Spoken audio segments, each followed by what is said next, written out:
मूळचा विदर्भातला अकोल्याचा. मी माझे मित्र आम्ही सगळ्यांनी ते काम सुरू केलं. डेंटल एक्सरे मशीन बनवली होती. आमच्या 2013ला जागतिक लेवलचा पुरस्कार आम्हाला मिळाला डेल सोशल इनोव्हेशन प्रकारे. आम्ही जगातले वन ऑफ द बिगेस्ट डिहायड्रेटर आहे. साधारण 150 गावांमध्ये आमचे हे विखुरलेल्या मशीन्स आहेत आणि त्या 100% महिलाच चालवतात. नमस्कार. अखिल भारतीय विद्यार्थी परिषद आणि सृजन ट्रस्ट प्रस्तुत डीप टॉकच्या या भागामध्ये तुमच्या सर्वांचं खूप खूप स्वागत आहे. आज आपल्यासोबत आहेत Ashwin Pawde sir S4 technologies Chhatrapati संभाजीनगरचे को फाउंडर आहेत.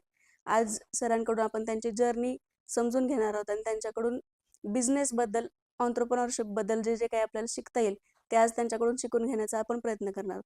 सर, तुमचं खूप खूप स्वागत आहे डीप टॉकच्या एपिसोडमध्ये. सुरुवातीला सर आपण तुमचा थोडासा प्रवास जाणून घेण्यापासून करूया. तर तुम्ही तुमची जर्नी कशी सांगाल ऑन्ट्रप्रेनरशिप बद्दल? नक्की. मी मूळचा विदर्भातला अकोल्याचा. माझं शिक्षण नवोदय विद्यालयात झालेलं आहे. त्याच्यानंतर माझं जे इंजिनिअरिंग ते इथेच JNEC MGM JNEC मध्ये मेकॅनिकल इंजिनिअरिंगमध्ये झालं आणि नंतर मी माझं मास्टर्स जे आहे टेक्नॉलॉजी अँड डेव्हलपमेंट IIT मुंबईमध्ये केलेलं आहे. तर मुख्यतः आम्ही जेव्हा इंजिनिअरिंग आमचं सुरू होतं त्या पिरियडमध्ये 2008-9च्या दरम्यान आम्ही जे मित्र आहे काही समविचारी मित्रांनी आम्ही एक ठरवलं की आपण जे शिकतोय, ज्या टेक्नॉलॉजीज बद्दल शिकतोय किंवा ज्या थेरम्स बद्दल शिकतोय याचा उपयोग करून आपल्याला समाजासाठी काही उपयोगी तंत्रज्ञान निर्माण करता येतील का, किंवा जे काही आम्हाला तेव्हा वाटत होते की हे प्रॉब्लेम्स आहेत किंवा हे मुद्दे आहेत, विषय आहेत, याच्यावर आपल्याला काही संशोधन करून काही उत्तरं शोधता येतील का. तर या अनुषंगाने आम्ही एक इन्फॉर्मल ग्रुप तयार केला. त्याचं नाव तेव्हा आम्ही ठेवलेलं सायन्स फॉर सोसायटी, की विज्ञानातून समाजासाठी काही करता येईल का. So science for society. आणि मग मी, माझे मित्र, आम्ही सगळ्यांनी ते काम सुरू केलं. त्या दरम्यान आमचा उद्देश हा होता की रॅन्डमली आम्ही वेगवेगळे प्रश्न शोधायचो समाजातले. त्याला एक टिपिकली इनोव्हेशन किंवा आयडिएशन जी एक टर्मिनॉलॉजी आहे कुठल्याही इनोव्हेशन इकोसिस्टीमची, तर त्याच्यामध्ये आयडिएशन कसं येतं, तर पहिल्यांदा तुम्हाला नीड अनालिसिस करावी लागते. गरज काय आहे, तुम्हाला एखादी गोष्ट वाटते प्रॉब्लेम आहे म्हणून तो प्रॉब्लेम आहे की खरंच तो प्रॉब्लेम आहे, आणि ज्या लोकांना तो प्रॉब्लेम आहे त्यांच्याशी तुम्ही चर्चा केली का. तर मग त्या पद्धतीने, त्या मेथोडॉलॉजीने आम्ही लोकांशी बोलणं सुरू केलं आणि मग त्याच्यातून आम्हाला जाणवलं की मुख्यतः आम्ही जे शिकतोय आणि जे प्रॉब्लेम्स आहेत याला एक 2 भागांमध्ये आपल्याला बघता येऊ शकेल. एक आहे आरोग्यासाठीचे जे संशोधन आहेत ते, आणि दुसरं एक आहे शेतकरी जे बांधव आहेत त्यांच्यासाठीचे संशोधन काही करता येऊ शकतात, म्हणजे हेल्थ केअर आणि ऍग्रिकल्चर. तर 2 डोमेन आम्ही ठरवले की याच्यात आपण आता काही करूयात प्रयोग. मग हेल्थमध्ये आम्ही काही छोटे छोटे प्रॉब्लेम स्टेटमेंट्स घेणं सुरू केलं, की एक आहे की सगळ्यात जास्त हेल्थ प्रॉब्लेम होतात पाण्यापासून. तर तेव्हा आम्ही एक सोलर PV आणि अल्ट्राव्हायोलेट रेज वापरून एक अल्ट्रा फिल्ट्रेशन किंवा एक वॉटर फिल्ट्रेशन सिस्टीम बनवली होती, ज्याला एक युनेस्कोचं एक मुंडियाल एगो म्हणून कॉम्पिटिशन होते जागतिक लेवलला. इंजिनिअरिंग डिप्लोमाच्या मुलांसाठीच ती कॉम्पिटिशन असते. तर त्याच्यात आम्हाला सेकंड प्राइज तेव्हा मिळालेलं, सिल्वर मेडल मिळालेलं त्या संशोधनाला, आणि एक 5-6 लाखाचं ते प्राइज होतं. तर ते आमचं पहिलं एक रेकग्निशन होतं की आम्ही जे करायचा प्रयत्न करतोय त्याला एक प्रकारची मोहर आम्हाला मिळाली. आणि मग तिथून आमचा थोडा उत्साह अजून वाढला. मग आम्ही एक डेंटल एक्सरे मशीन बनवली होती. आमच्यातली एक डॉक्टर सुद्धा आहे, ती तेव्हा BDSचं शिक्षण इथेच घेत होती, शीतल म्हणून. तर तिला लक्षात आलं की जेव्हा कॅम्प्स बाहेर घेतल्या जातात तेव्हा ते डेंटल एक्सरेची एवढी मोठी मशीन घेऊन जाणं शक्य नाही, तर त्याचं पोर्टेबल स्वरूप आम्ही तेव्हा बनवले. नंतर एक आमच्यातलीच एक मैत्रीण होती, तिचंही नाव शीतलच होतं. तर तिच्या ताईला मिसकॅरिएज झालेले 2-3दा. तर प्रॉब्लेम लक्षात येत नव्हता. ती MBBS करत होती, तर तिने पण वाचन केलं. मग तिच्या लक्षात आलं की तिच्या त्या ताईचा, नातेवाईकाचा BP खूप फ्लक्च्युएट होतोय प्रेग्नंट असताना. तर त्याच्यावर एक साधा उपाय होता की तो मॉनिटर करायचा BP, आणि जेव्हा वाटेल तेव्हा औषध द्यायचं. तो एक लिमिटच्या वर शूट नाही होऊ द्यायचा. तर मग हा एक प्रॉब्लेम लक्षात आला, तर मग त्याच्यावर आम्ही एक high risk pregnancy detection kit तयार केली होती, आणि त्या किटच्या माध्यमातून मग या महिलांवर आपल्याला मॉनिटर करता यायचं. तर हे या पद्धतीचे आमचे आरोग्यासंदर्भातले काही संशोधन तेव्हा आम्ही केलेले. दुसरं जे डोमेन आहे शेतकऱ्यांसोबतचं, तर शेती हा खूप मोठा विषय आहे. हो. तर त्याच्यात सगळीकडेच आम्ही काही करू शकणार नाही आमच्या लक्षात आलं. मग आम्ही एक बरोबर. डोमेन त्याच्यात ठरवलं की कापणी पश्चात तंत्रज्ञान, किंवा ज्याला आपण म्हणतो पोस्ट हार्वेस्ट टेक्नॉलॉजी. तर टिपिकली आज सुद्धा टोटल जगामध्ये आणि स्पेसिफिकली भारतामध्ये जे आपलं उत्पादन शेतकरी घेतो, त्या उत्पादनातलं साधारणतः 35% उत्पादन हे वाया जातं. म्हणजे शेतकऱ्यांनी 100 किलो माल पिकवला, त्यातही नाशवंत जो माल असतो, पालेभाजी म्हणा, फळभाजी म्हणा, तर हा साधारण 35 किलो हा वेस्ट जातो. आणि एंड कन्झ्युमर म्हणजे आपल्यासारखे ग्राहक आहेत, त्यांच्यापर्यंत पोहोचेपर्यंत 65 किलोच पोहोचतो. तर हे प्रचंड मोठे नुकसान आहे. आणि याचं 2-3 प्रकारे इम्पॅक्ट होतो. एक, आज जर शेतकरी किंवा शेती हा व्यवसाय म्हणून बघितला तर त्याच्यात 35% रिटर्न नाहीये नक्कीच. आणि 35% लॉस तो बाय डिफॉल्ट बेअर करतोय. म्हणजे माल विकायच्या आधीच त्याचा माल अर्धाच्या म्हणजे जवळजवळ अर्धा वाया चाललाय. तर ते प्रचंड नुकसान आहे. दुसरं, त्याच्यामध्ये रिसोर्सेस वेस्ट जातात. शेतकऱ्याची मेहनत तर आहेच आहे, पण जमिनीची सुपीकता आहे, त्यांनी जे इनपुट्स त्याच्यात टाकलेले आहेत ते सगळं वाया चाललेलं. तिसरं, जेव्हा हा नाशवंत माल खराब होतो तेव्हा तो मिथेन इमिशन करतो, जो की ग्रीन हाऊस गॅस आहे. आणि कार्बन डायऑक्साईड पेक्षा मल्टिपल टाइम्स पोटंट आहे ओझोन लेअर डिप्लीट करण्यासाठी.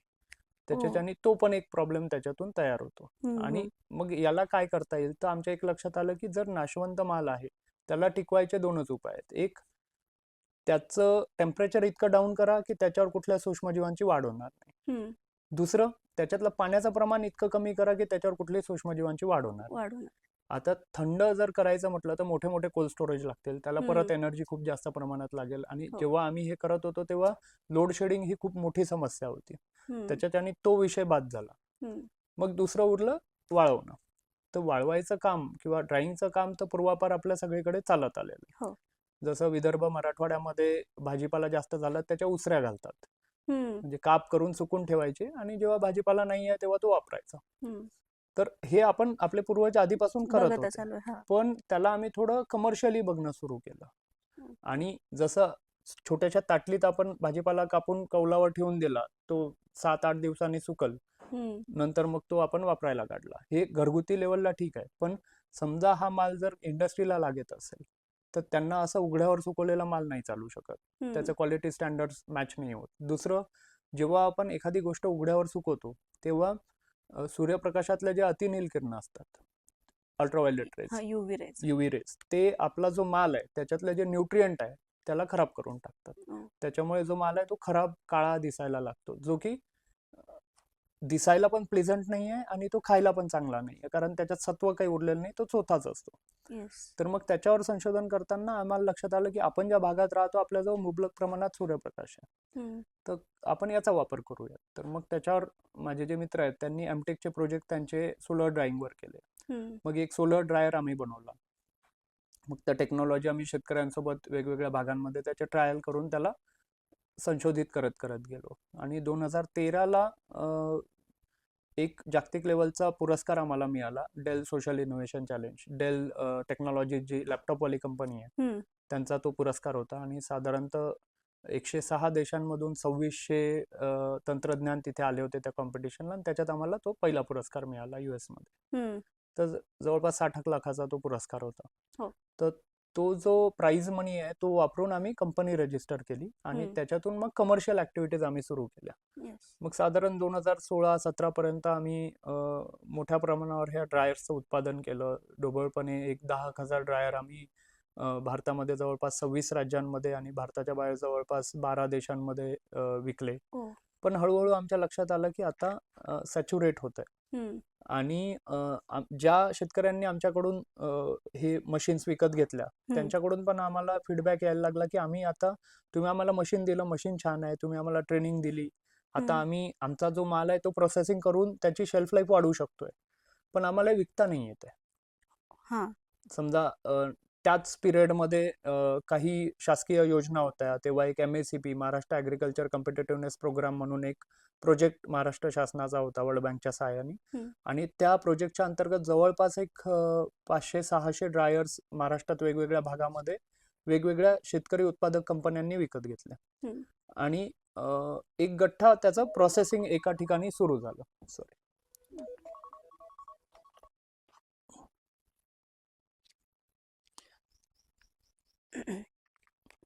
तर जेव्हा हे उत्पादन प्रोसेसिंग त्यांनी मोठ्या प्रमाणावर सुरू केलं तेव्हा हा प्रश्न अजून मोठा झाला. सुरुवातीला एक छोट्या ड्रायरवर छोटं उत्पादन प्रोसेस केलं तर 1-1.5 किलो माल बनत होता. पण जसं 100 शेतकऱ्यांनी 100 मशीनवर उत्पादन सुरू केलं तर काही टनांमध्ये माल बनायला लागला. मग ते शेतकरी आमच्याकडे आले की याचं काय करता येईल आता. मग आम्हालाही तो प्रश्न पडला की आपण तर म्हटलं की आम्ही तुम्हाला सहाय्यता करू, आम्ही तुमच्यासाठी या मशीन्स डेव्हलप केल्या, आम्ही तुम्हाला ही ट्रेनिंग दिली, आता पुढं काय. तर मग आम्हाला ते एक ऑब्लिगेशन वाटलं, आम्हाला बांधिलकी वाटली की आपल्याला आता अजून पुढे जावं लागेल. आणि मग आम्ही तो माल त्यांच्याकडून विकत घेणं सुरू केलं. आणि विकत घेतल्यावर मग आम्ही त्याची पुढची विक्री व्यवस्था बघणं सुरू केली. आणि आमच्या लक्षात आलं की आपण थोडे मूर्ख आहे. आपण मशीन विकत बसलो एवढे वर्ष. एक मशीन एका व्यक्तीने विकत घेतल्यावर तो पुढचे 10 वर्ष तरी मशीन विकत घेणार नाही. हो, बरोबर. पण अन्न पदार्थ एकदा खाल्ला विषय संपला, त्याला परत खाणंच आहे. नेव्हर एंडिंग आहे. रिपीट कस्टमर, रिपीटेबिलिटी, स्केलेबिलिटी प्रचंड मोठ्या प्रमाणावर डेली नीड आहे. आणि कुठल्याही व्यवसायामध्ये रिपीटेबिलिटी आणि स्केलेबिलिटी हे 2 खूप महत्वाचे मुद्दे असतात. बरोबर. तर ते आम्हाला लक्षात आलं की ते अन्न पदार्थामध्ये आहे. मशीन हा व्यवसाय होऊ शकत नाही, तो व्यवसायाचा एक भाग आहे. It is a mean to reach there. तेव्हा मग आम्ही एक स्टार्टअपच्या भाषेत म्हणतो पिवोट केला, की मशीनच्या उत्पादन आणि विक्रीपासून आम्ही जे प्रोडक्टच्या वर शिफ्ट झालो. आणि मग आम्ही ते वाढत गेलं आमचं. मग आम्हाला लक्षात आलं की नुसतंच मशीन आहे आणि नुसतंच विक्री व्यवस्था आहे म्हणून पण होणार नाही. शेतकऱ्यांजवळ क्रयशक्ती तेवढी नाहीये, त्यांच्याजवळ मशीन विकत घेण्यासाठी पैसे नाहीयेत. आणि शेतकऱ्यांना डायरेक्ट कोणी कर्ज पण देत नाही. मल्टिपल अडचणी येतात. मग त्याच्यात आम्ही इथे तेव्हाचा औरंगाबाद, आताचा संभाजीनगरमध्ये आम्ही शिफ्ट झालो मुंबईतून. इथे आम्ही हेडगेवार हॉस्पिटललाच एक साफू म्हणून संस्था आहे, सावित्रीबाई फुले महिला एकात्म समाज मंडळ म्हणून. त्यांच्यासोबत त्यांचे जे गावं आहेत त्या गावांमध्ये आम्ही काही महिलांसोबत पायलट सुरू केले छोटे छोटे.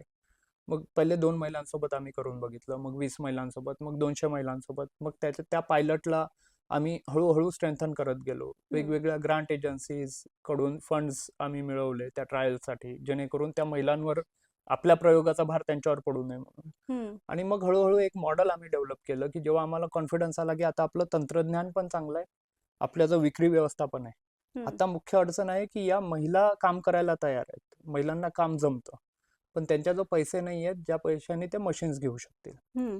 आणि प्रत्येक वेळेस एखाद्या एजन्सीवर, डोनर एजन्सीवर, CSR वर डिपेंड राहणं योग्य नव्हतं, कारण तसा व्यवसाय नाही होऊ शकत. मग आम्ही बँकांसोबत बोलणं सुरू केलं. महाराष्ट्र ग्रामीण बँक आहे, SBI आहे, बँक ऑफ बडोदा आहे, यांच्यासोबत आम्ही टायअप केलं आणि एक इनोव्हेटिव्ह ॲसेट फिनान्स मॉडेल आम्ही तयार केलं. त्याच्यामध्ये एक ट्रायपार्टिएट ॲग्रीमेंट आपण करतो की आम्ही ठरवतो या गावामध्ये काम करायचं, त्या गावामधल्या ज्या इंटरेस्टेड महिला आहेत त्यांच्या आम्ही लिस्ट बनवतो, त्यांच्या मीटिंग्स घेतो, त्यांच्या जागा बघतो. सगळं जर योग्य असेल तर त्या महिलेला आम्ही बँकेकडे घेऊन जातो. बँकेला सांगतो की या महिलेला हे मशीन आमचं विकत घेऊन काम करायची इच्छा आहे, तुम्ही या महिलेला लोन द्या. त्या लोनवर आम्ही एक प्रकारे जामीन राहू. म्हणजे तुम्ही त्याची रिस्पॉन्सिबिलिटी, त्या महिलेला कच्च्या मालाचा सप्लाय करायची जबाबदारी आमची.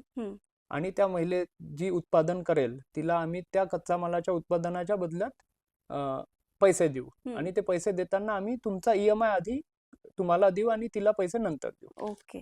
आणि हा जो EMI हा तिच्या टोटल उत्पन्नाच्या 20% जास्त असणार नाही, जेणेकरून त्या महिलांचं कुठे एक्सप्लॉयटेशन होऊ नये.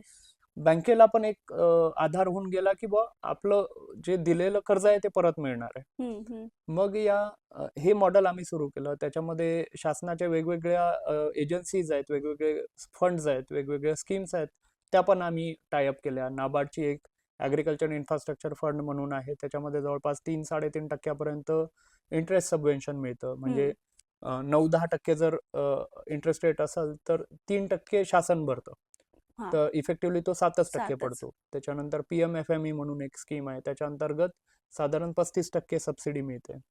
तर तिचं जे मुद्दल तिने उचललं त्याच्यापेक्षा कमी तिला परत करायचे असतात.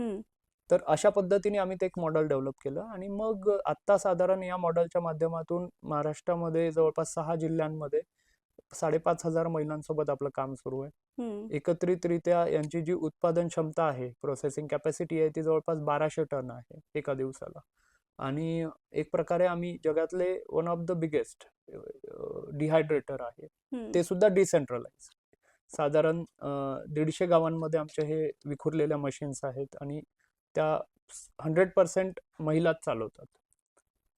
आणि या पद्धतीने आमचं आता काम सुरू आहे. हा जो तयार माल असतो, समजा एक उदाहरण घ्यायचं झालं तर कांद्याची एक सप्लाय चेन आपण बघूयात, की मशीन्स तर लागल्या आता.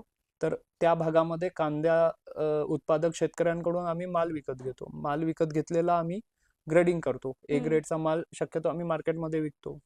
रेट खूप कमी असेल तर ग्रेडिंगचं काम पडत नाही, सरसकट सगळा प्रोसेसिंगला जातो. प्रोसेसिंगला माल दिल्यावर महिला आठवड्याभराचा माल आम्ही त्यांना देतो. आधीच्या आठवड्याचा माल कलेक्ट करतो. आठवड्याभरात तो माल कापून सुकवून बॅगमध्ये भरून आम्हाला देतात. त्या महिलांना आम्ही पर किलो बेसिसवर पैसे देतो आणि हा सगळा माल आम्ही आमच्या फॅक्टरीला आणतो. शेंद्रा MIDC मध्ये आमची फॅक्टरी सेटअप आहे. तिथे मग त्याचं क्लिनिंग, ग्रेडिंग, सॉर्टिंग, पॅकिंग आणि पुढचं व्यवस्था होऊन तो आम्ही वेगवेगळ्या कंपन्यांना विकतो. तर त्याच्यामध्ये आता नेस्ले आहे. नेस्लेचा जे मॅगी मसाला असतो त्याच्यामध्ये मोठ्या प्रमाणावर डिहायड्रेटेड भाजीपाला वापरला जातो. जसं कांदा आहे, लसूण आहे, अद्रक आहे, त्यांना सप्लाय होतो. मॅरिको म्हणून आहे, त्यांचं सफोला ओट्स म्हणून प्रोडक्ट आहे, त्याच्यामध्ये आपला काही ड्राईड माल जातो. त्याच्यानंतर कॅपिटल फूड्स म्हणून आहे, त्यांचं चिंग्स शेजवान चटणी म्हणून प्रोडक्ट आहे. त्याच्यामध्ये जे दाणे दाणे लागतात ते बेसिकली अद्रकचे दाणे असतात. आणि हे सगळं आपल्या सिल्लोड आणि कन्नड भागातल्या महिलांनी प्रोसेस केलेला अद्रक असतो. तो जागतिक लेवलवर आपला त्या प्रोडक्टच्या माध्यमातून जातोय. त्याच्यानंतर वेगवेगळे मसाला उत्पादक कंपन्या आहेत, त्यांना आपण सप्लाय करतो. त्याच्यानंतर वेगवेगळे hotel, resort, canteen, cloud kitchen असं जवळपास काही हजार हॉटेल, रिसॉर्ट, कॅन्टीन्स, क्लाउड किचन्सला आपला सप्लाय आहे. तर एकूण या पद्धतीने आपलं सगळं काम चालतं.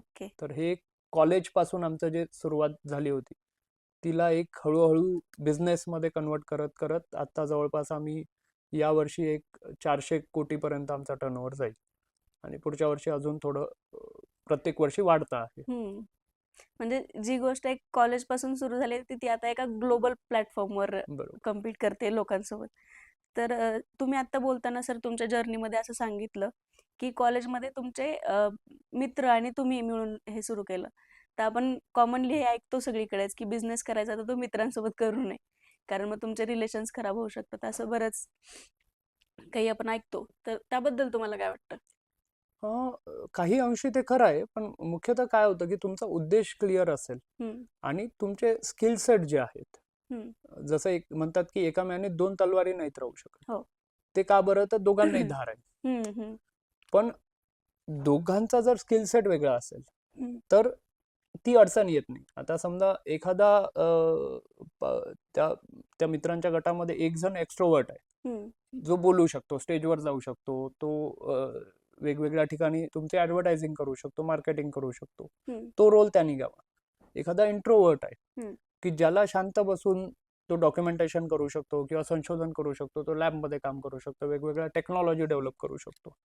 तर आपल्या ज्या स्किल्स आहे आणि आपलं जी मूळ बैठक आहे त्याला अनुषंगाने जर आपला रोल असेल तर हे कॉन्फ्लिक्ट शक्यतो येत नाही.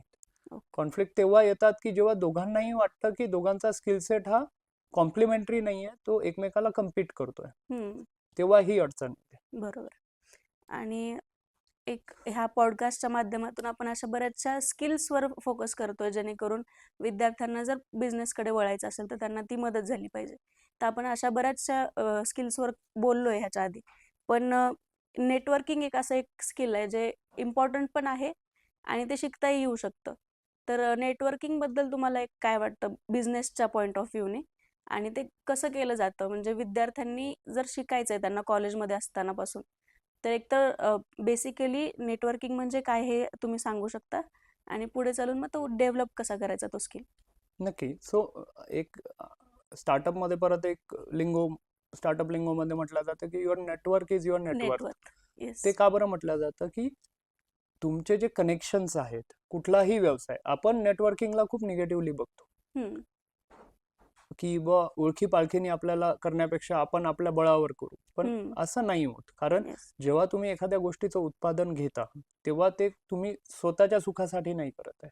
ते उत्पादन कोणीतरी वापरल, त्याला त्याचा उपयोग होईल याच्यासाठी तुम्ही ते बनवलेलं आहे. ते बरोबर. तसं झालं तरच त्याच्यातून तुम्हाला व्यवसाय होणार आहे. येस. तर तुम्हाला जेव्हा तुमचं टेक्नॉलॉजी आहे ती जर तुम्हाला लार्जर ऑडियन्स पर्यंत घेऊन जायची आहे, जास्त लोकांपर्यंत घेऊन जायची आहे, तर तुम्हाला मोठा प्लॅटफॉर्म लागतो आणि त्याच्यासाठी तुम्हाला हे नेटवर्किंग खूप मदत करतं. तर नेटवर्किंग कसं करायचं हा हा खूप सब्जेक्टिव्ह आहे. म्हणजे जसं मी म्हटलं की जो इंट्रोवर्ट माणूस आहे त्याला तुम्ही जबरदस्ती नेटवर्किंग मध्ये टाकलं तर तो बुजून जातो. हो. तर पण आपल्या व्यवसायासाठी जर गरज आहे तर आपल्याला आपल्या त्या कोशातून बाहेर पण निघावं लागेल. तर बरोबर. तुम्हाला जर जसं तुमचं डिपेक्स आहे, it is very good example of networking event की कारण इतके कॉलेजेसमधून इतके मुलं इथे येणार आहेत जे की येस. हा जर इव्हेंट नसता तर कुठेच भेटले नसते. हो. तर असे जे इव्हेंट्स आहेत तिथे जाणं, तुमचं संशोधन तिथे मांडणं, कदाचित काही फीडबॅक्स मिळतील, काही चांगले मिळतील, काही वाईट मिळतील, ते समजून घेणं, कुठे कॉम्प्लिमेंटरी स्किल सेट तुम्हाला दिसतात का ते बघणं. म्हणजे जसं मी म्हटलं की आम्ही पोस्ट हार्वेस्ट कापणी पश्चात मध्ये काम करतो, पण ते काम करत असताना आम्हाला बरेच असे इन्क्वायरीज येतात शेतकऱ्याकडनं की तुम्ही ही मशीन बनवता का, मला नांगरटी करायला प्रॉब्लेम येते, याच्यासाठी काही इक्विपमेंट बनवता का. आता आम्ही ते करत नाही, पण अशा इव्हेंट्सच्या माध्यमातून आम्हाला हे माहित आहे की कोण करू शकतं. बरोबर. तर मग तो कॉम्प्लिमेंटरी स्किल सेट होतो. तर आता डिपेक्स मध्ये पण तुम्ही वेगवेगळ्या ज्या थीम्स ठेवलेल्या आहेत त्या माध्यमातून तुमच्या लक्षात जेव्हा मुलं येतील तेव्हा लक्षात येईल की बा मी मेकॅनिकलच आहे, मला हे जमतं, मी एक टेक्नॉलॉजी बनवू शकतो, त्याचे लिंकेजेस आहेत, त्याचे टर्सेस आहेत, हे सगळं डिझाईन करून मी खूप छान मशीन बनवू शकतो. पण त्याचा जो इलेक्ट्रॉनिक ब्रेन करायचा आहे ते माझ्याजवळ नाहीये किंवा माझ्या टीम मध्ये तो स्किल सेट नाहीये. पण दुसरी एक टीम आहे त्यांच्याजवळ तो स्किल सेट आहे की जे AI बेस्ड मशीन लर्निंग वर काम करून अशा किट्स बनवू शकतात की जो माझा प्रोसेसर बनवू शकेल आणि माझ्या मशीनची इफिशियन्सी मल्टीफोल्ड त्यांनी वाढवू शकेल. तर हे कॉम्प्लिमेंटरी स्किल सेट झाले. तर या टीम्स एकत्र येणं आणि सोबत काही करणं, याच्यातून बऱ्याच गोष्टी समोर बदलत जाऊ शकतात. तर टेक्नॉलॉजीसाठी नेटवर्किंग तर आवश्यक आहेच. दुसरं मुख्यतः फंड्स उभे करण्यासाठी. पैसे कसे उभे करायचे, कुठलाही व्यवसाय शेवटी पैशाशिवाय होऊ शकत नाही. तर पैसे उभे करण्यासाठी तुम्हाला सतत त्या पद्धतीच्या लोकांमध्ये वावरावं लागतं, तुमचं संशोधन समोर ठेवावं लागतं. आता जसं आमच्या वेळेस तर तसे काही इव्हेंट नव्हते, पण आता शार्क टँक आहे, अजून काही मल्टिपल इव्हेंट्स या पद्धतीचे होत जातात की जिथे तुम्ही पिचिंग केलं तुमच्या संशोधनाला, मग त्याला काही फंड्स मिळाले. मग हे आता ती परिभाषा बऱ्यापैकी डेव्हलप झालेली आहे की आपल्या कंपनीचा एक छोटा शेअर विकून त्या बदल्यात पैसे घेऊन आपली कंपनी मोठी करणं, हा जो कन्सेप्ट आधी नव्हता तो आता बऱ्यापैकी आपल्या इथे रुजतोय. आणि त्या माध्यमातून मला वाटतं की आता नेटवर्किंग थोडस सोपं पण झालेलं आहे. सोशल मीडिया आहे, लिंक्डइन आहे, इंस्टाग्राम आहे, इव्हन जे पण नेटवर्किंगचे हे आहेत त्याच्यामध्ये नुसतंच रील्स स्वॅप करण्यापेक्षा आपल्या कामाचे लोक त्यांना भेटणं, त्यांना बोलणं, फिजिकली भेटणं आणि नेटवर्क ग्रो करणं, मला वाटतं या माध्यमातून नक्की फायदा होऊ शकेल. ओके. आणि मग असे बोलताना तुम्ही एक सांगितलं की हा जो बिझनेस तुम्ही स्टार्ट केला एका पॉइंटला येऊन तो सॅच्युरेट झाला होता आणि मग तुम्ही त्याच्यातून पिव्हेट केलं. तर हे कसं समजायचं, म्हणजे हे शहाणपण कुठून येतं की आपलं आता सॅच्युरेशन आलंय तर आपल्याला एक वेगळीकडे वळण्याची गरज आहे आणि मग तो मार्ग कसा शोधला जातो? मार्ग तर ज्याचा त्याला शोधायचा आहे, पण एक महत्वाचं काय आहे की फ्लेक्झिबिलिटी. आपल्या आजूबाजूचं वातावरण बदलत आहे, आपल्या व्यवसायाचे नीड्स बदलत आहेत, तर त्या पद्धतीने स्वतःला अनुकूलन करून घेणं, अडॉप्शन करून घेणं हे महत्वाचं आहे. ते जर करायची तुमची भावना असेल आणि मानसिकता असेल तर मग तुम्हाला पिवट्स करणं शक्य होतात. बरेच जण अडेल तट्टू असतात की नाही मला हे असंच करायचं आहे, तर मग ते त्याच्यामध्ये प्रॉब्लेम होतो. तर व्यावसायिक म्हणून हे 360 डिग्री व्ह्यू ठेवणं आणि सगळीकडे लक्ष असणं हा व्यवसायाचाच एक भाग आहे. आणि हे लक्षात घेणं की आपली टेक्नॉलॉजी आज अब्सोल्यूट होत आहे. एक साधं उदाहरण आपलं कोडॅकचं आहे. एक 15-20 वर्ष आधी ज्या रोल फिल्मचा जो कॅमेरा होता, कोडॅकने संशोधन डिजिटल कॅमेरावर 1975 सालीच केलं होतं, पण त्यांनी ते दाबून ठेवलं कारण त्यांचा व्यवसाय जाईल म्हणून.